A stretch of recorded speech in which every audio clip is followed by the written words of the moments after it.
অনেক এলাকায় যায় জানাজার নামাজের পরে দোয়া হয়, এদিকে হয় নাকি? হয় নাকি? জানাজার নামাজ নিজেই কিন্তু দোয়া।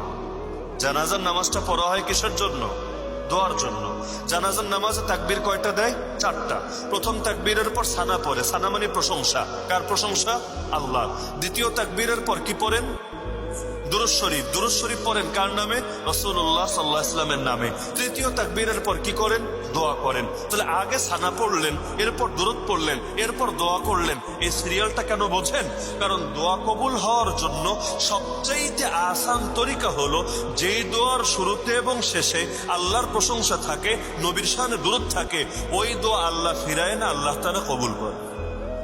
তো এই কারণে তৃতীয় তাকবীরের পর আমরা মাইয়িতের জন্য দোয়া করি। খালি কিন্তু মাইয়িতের জন্য দোয়া না, জীবিতদের জন্য দোয়া করি। আল্লাহুম্মা গফির লিহাইয়িনা ওয়া মাইয়িতিনা, হে আল্লাহ ক্ষমা করো। কাকে?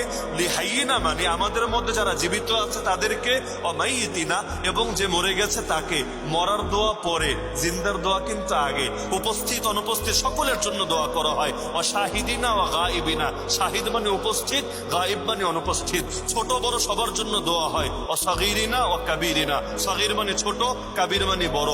নারী পুরুষ সবার জন্য দোয়া হয়। ওয়া যাকারিনা ওয়া উনসানা, যাকার মানে পুরুষ, উনসা মানে নারী। এই যে এত সুন্দর একটা দোয়া করা হয়। তো দোয়াটা শেষ, চতুর্থ তাকবীর দিল, সালাম ফিরালো, হুজুর এবার একটু দোয়া করেন, বলে না? তো ভাই এতক্ষণ কি হলো? বলবে এতক্ষণ তো নামাজ হলো। আচ্ছা নামাজে কি হলো, কি হয়েছে এটা তো আর পাগলে বোঝে নাই, কারণ আরবিতে বলেছে তো মাথার উপর দিয়ে গিয়েছে। এখন আমরা হলাম জাতিগতভাবে বাঙালি, এজন্য বাংলায় শুনলে মন ভরে, বাংলায় না শুনলে মন ভরে না। এজন্য একটা সুবিধার দিকও আছে। এই যে বিগত 16-17 বছর যেই কথাগুলো, কোরআনের কথাগুলোই বাংলায় বলার কারণে একজন দুজন না, হাজারের অধিক আলেমকে কারাগারে যেতে হয়েছে, জেল খাটতে হয়েছে। আর এই কথাগুলোই এর চাইতে আরো ডেঞ্জারাস কথাগুলো আরবিতে বলার পরও কেউ তেরে আসে নাই, কেউ আওয়াজকে বন্ধ করতে চায় নাই। কারণ কথাগুলো যখন নামাজে তেলাওয়াত করেছে আরবিতে অথবা আরবি খুতবায় বলেছে, তখন আর নেতা খেতারা বুঝতেই সক্ষম হয় নাই। আরবি নিয়ে টেনশন নাই, বাংলা হলে তাদের চিন্তার শেষ নাই। তো এজন্য জানাজার পরে বলে দোয়া করে দাও, অথচ দোয়া কিন্তু একটু আগে হয়েছে। এবং সেই দোয়াটা নবীর শেখানো দোয়া, আমার শেখানো না, আপনার শেখানো না। আমাকে বলেন, এই যুগের কোন হুজুরের দোয়া উত্তম হবে না আল্লাহ রাসূলের দোয়া উত্তম হবে? কই রাসূল আর কই আমরা আপনারা সাধারণ মানুষরা? তো রাসূলের শেখানো দোয়া করা হলো, এতে তোর পেট ভরলো না, আর তুই এখন বলছিস দোয়া করার জন্য। আচ্ছা দোয়া করলে কি হবে? দোয়া করলে মাইয়িতের লাভ হবে। হুজুর দোয়াই তো করতে বলেছি, খারাপ কিছু তো করতে বলি নাই, গান তো শুনতে বলি নাই, মিউজিক তো বাজাতে বলি নাই, দোয়া করতে বলেছি। দোয়া করলে মাইয়িতের লাভ, লসের তো কিছু নাই। এই যুক্তি দেয় না? আর এই যুক্তি দেয় কে না? অথচ আপনারা যে কোনো আলেমকে গিয়ে জিজ্ঞাসা করেন যে একজন ব্যক্তি যখন মারা যায় তাকে তাড়াতাড়ি, যত তাড়াতাড়ি সম্ভব কবরে রাখলে এটা তার জন্য ভালো হয় নাকি দেরি করলে তার জন্য আরাম হয়? এই জিনিসটা যে কোনো আলেম শান্তি হবে। মাছ ডাঙ্গায় ভালো থাকে না পানিতে ভালো থাকে? মাছ যদি উঠিয়ে ডাঙ্গায় স্বর্ণের বিছানার উপরেও ওকে সুন্দর করে আপনি সিট দিয়ে দেন, এতে আরামে থাকবে নাকি জলাশয়ের পানিতে সে আরামে থাকবে? তাহলে যেভাবে মাছ পানিতে আরামে থাকে, এভাবে মাইয়ে তো মাটির উপরে আরামে থাকে না, মাটির নিচে আরামে থাকে। তা আপনি যদি তার ভালোই চান, নিয়ম হলো জানাজার পরে লাশ দেখাবেন না। লাশ দেখানোর চ্যাপ্টার নামাজের আগে, নামাজের পরে না।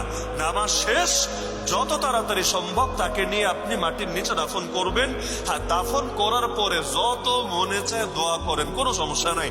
দোয়া যদি আপনার ভান্ডার ফুরিয়ে যায়, ইউটিউব থেকে ডাউনলোড করেন, ডাউনলোড করে এটাকে আপনি প্লে করে দেন। করার পর আপনি ওইটার সঙ্গে আমিন আমিন আমিন বলে তাল মিলান। আরে দোয়া করতে করতে 10 ঘন্টা কাটায় দেন, ব্যাপার না। ও তখন যদি দোয়া করেন এটাতে কেউ আপত্তি করবে না। কিন্তু লাশটাকে মাটির উপরে রেখে কষ্ট দিয়ে দিয়ে নবীর শেখানো দোয়া করার পরে অযথায় আবেগ দেখানোর কোনো দরকার। আল্লাহ রাসূলের জামানায় যদি এরকম দোয়া না হয়, এই যুগে এমন দোয়া করাটা কি দরকার? আবেগ দিয়ে কি শরীয়ত চলে নাকি? এই যে আমাদের তথাকথিত সুন্নি ভাইয়েরা আছেন একদল, নামে সুন্নি আসলে সিন্নি, যাই হোক। তো এই যে আমাদের সুন্নি ভাইয়েরা অনেক আমল আবিষ্কার করে নিয়েছে না, যে আমল কোরআনেও নাই, যে আমল হাদিসেও নাই, যে আমলের উপর উম্মতের ইজমাও নাই, যে আমলের কথা ইমামরা বলেও যান নাই, নিজেরা আবিষ্কার করেছে এমন আমল আছে কিনা? এগুলো নিয়ে যদি আমরা তাদেরকে ধরি, ভাই দলিল দাও তো, আমিও করবো, আমিও করতে রাজি আছি। কারণ অনেক কিছু এমন যেগুলো করলে লাভ আছে আমাদের। মনে করেন জিলাপি খাওয়া, জিলাপি খেতে মজা না? টাঙ্গাইলের চমচম খেতে যেমন মজা, পোড়াবাড়ির চমচম খেতে যেমন মজা, জিলাপি খেতে কি মজা না? আরে ভাই, যাদের ডায়াবেটিস তারাও তো মানবেন যে জিলাপিতে মজা আছে। আর যদি ভালো দোকানের জিলাপি হয়, মানে যারা টেস্ট করে বানাতে পারে, এটা নিয়ে তো আপত্তির কিছু নাই। তাহলে জিলাপি খাওয়ার ব্যবসা যদি আমরা চালু করতে পারি, লসের কি আছে?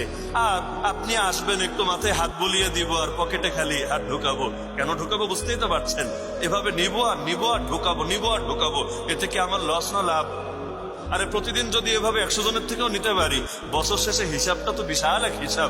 দুদকে তো টেনশনে পড়ে যাবে, এত বড় এক হিসাব হবে। তাহলে আসলে তো আমাদের দিক থেকে লাভ। তাহলে ওরা যে কাজগুলো করে, দলিল থাকলে আমরাও করি, সমস্যা কোথায়? লাভ তো, হুজুর হিসাবে আমার তো লাভ।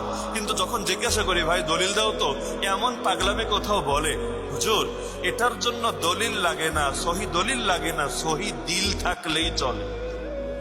মানে এমন একটা দিল লাগবে, এটা মেড ইন ইন্ডিয়া না, মেড ইন জাপান না, মেড ইন চায়না না, মেড ইন জিনজিরা, আল্লাহ ভালো জানে। এমন একটা দিল লাগবে, ওই দিলটা সহি আর কি।